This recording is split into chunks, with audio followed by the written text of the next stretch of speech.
February 1ನೇ ತಾರೀಕು ಭಾನುವಾರ 2026 ಇಲ್ಲಿ ಹುಣ್ಣಿಮೆ ಬರ್ತಾ ಇದೆ.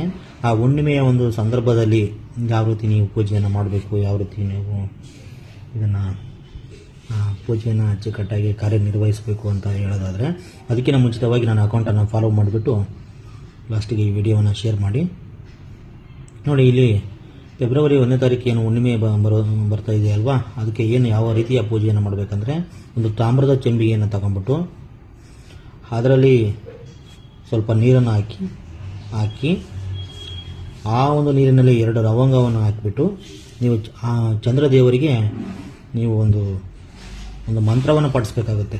ಯಾವುದು ಆ ಮಂತ್ರ ಅಂದರೆ ಓಂ ಚಂದ್ರಾಯ ನಮಃ. ಈ ಮಂತ್ರವನ್ನು 21 ಬಾರಿ ನೀವು ಪಠನೆ ಮಾಡಿದರೆ ಸಾಕು. ಪಠನೆ ಮಾಡಿ ನೀವು ಆ ಒಂದು ತಗೊಂಡೋಗ್ಬಿಟ್ಟು, ಆ ಚೆಂಬಿಗೆನ ತಗೊಂಡೋಗ್ಬಿಟ್ಟು ನೀವು ಭೂಮಿ ಒಳಗಡೆ ಬಿಡಬೇಕಾಗತ್ತೆ ನೋಡಿ. ಹೀಗೆ ಮಾಡುವುದರಿಂದ ಒಂದು ಹುಣ್ಣಿಮೆಯಲ್ಲಿ ಎಲ್ಲ ಒಂದು ನಿಮಗೆ ಏನು ಅಂದ್ಕೊಂಡಿರ್ತೀರಲ್ಲ, ಈ ಕೆಲಸ ಆಗಬೇಕಾಯ್ತು, ಆ ಕೆಲಸ ಆಗಬೇಕಾಯ್ತು, ಇದೇನೋ ಅಡೆತಡೆ ಆಗ್ತಾಯಿತ್ತು ನೋಡಿ, ಎಲ್ಲ ಅಡೆತಡೆಗಳು ಹೋಗ್ಬಿಟ್ಟು ಈ ಒಂದು ಮಂತ್ರವನ್ನು ಪಠಿಸುವುದರಿಂದ 21 ಬಾರಿ ನಿಮಗೆ ನೀವು ಮನಸ್ಸಿನಲ್ಲಿ ಅಂದ್ಕೊಂಡಿರ್ತಕ್ಕಂಥ ಎಲ್ಲ ಕೆಲಸಗಳು ಸುಗಮವಾಗಿ ಆಗ್ತವೆ.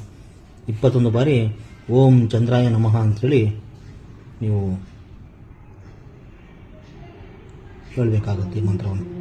ಹೀಗೆ ಮಾಡುವುದರಿಂದ ನಿಮ್ಮ ಎಲ್ಲ ಕಾರ್ಯಗಳು ಸುಗಮವಾಗಿ ನೆರವೇರ್ತವೆ.